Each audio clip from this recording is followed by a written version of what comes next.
Welcome to Creepypasta Theater, a show where we explore the strange world of creepypasta. Join us as we hear tales best left untold, travel roads best left unexplored, and see sights best left unseen. Today's story, Cheery Town, USA. Author unknown. This story can be found on creepypasta.wikia.com and is protected by Creative Commons license.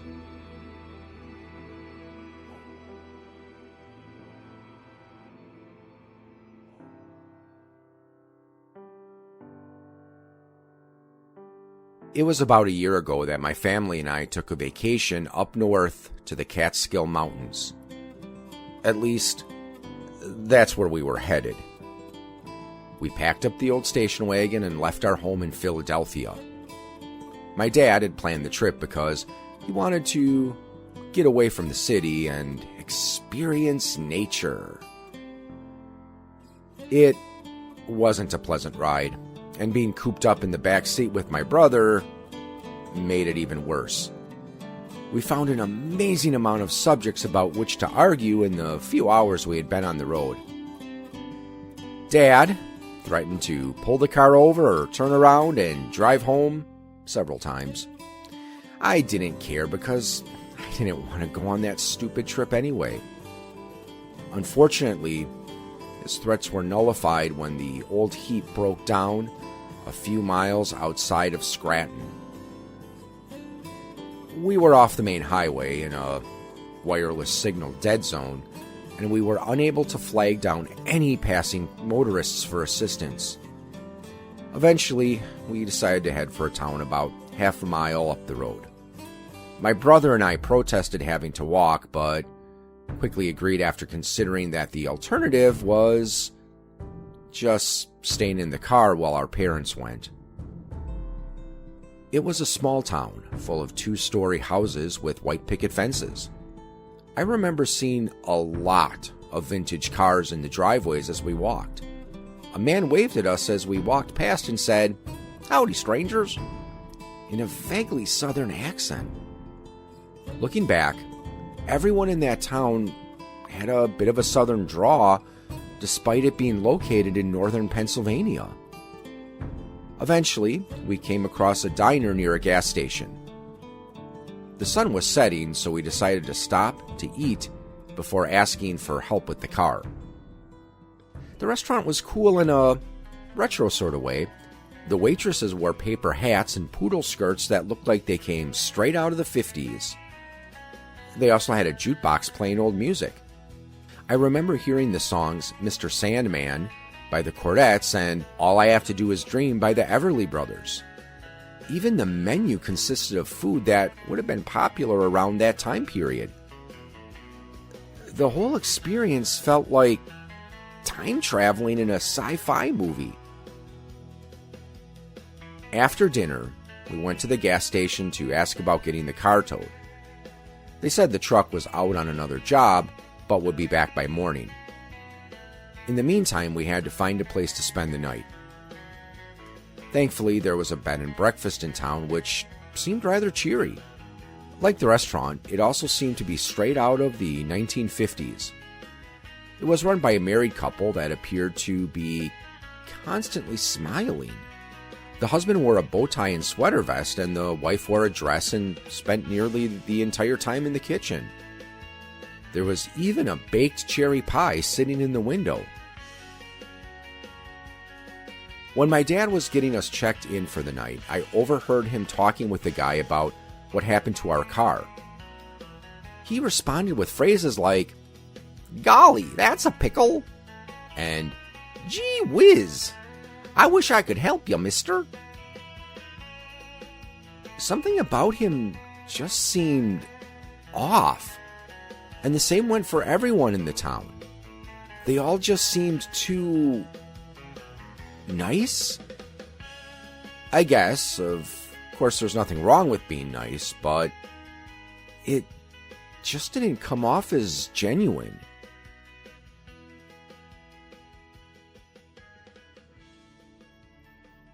In the middle of the night, my brother and I awoke to the sound of rustling in the trees.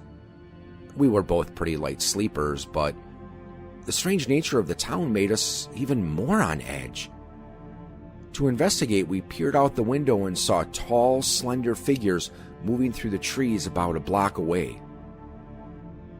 We thought it was just our imagination running wild.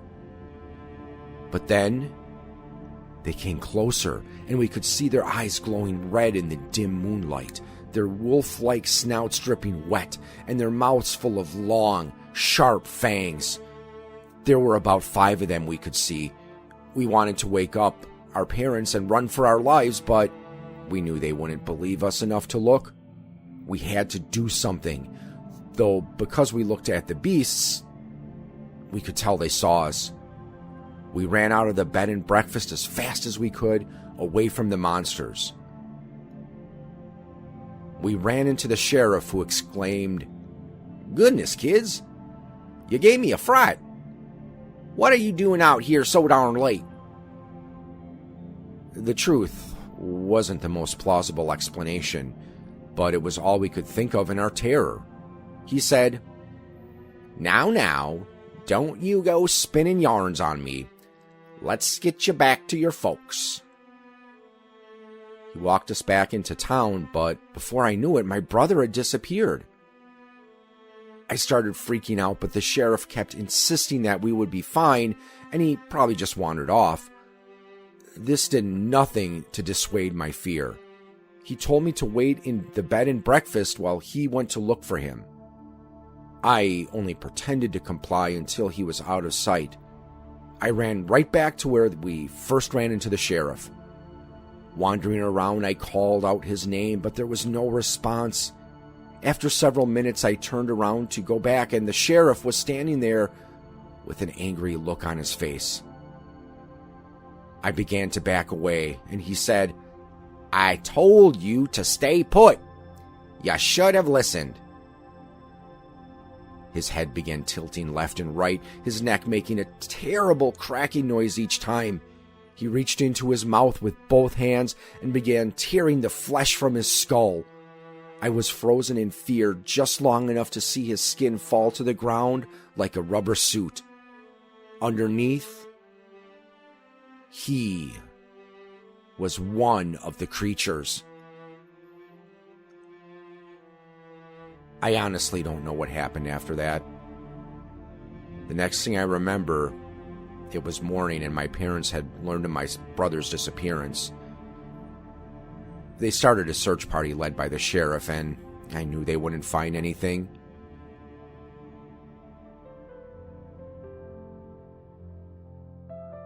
We went back home after a while, and I made the mistake of telling my parents what really happened. That is why I am currently living in a Philadelphia state mental health facility. My parents visit from time to time, usually telling me how they haven't found my brother, but how they'll never stop looking. But yesterday, my mom let something slip that I found very interesting. Apparently, that cheery little town that brought our family so much grief isn't even there anymore. She showed me a newspaper clipping about people having mysteriously disappeared in that area, causing it to become a local urban legend. If the rumors are to be believed, it's a ghost town that hasn't existed since the 50s. Even stranger, there are people who claim to have lived there as children, but there are different accounts regarding what state the town is a part of. On top of that, no one can remember the town's name or its exact location.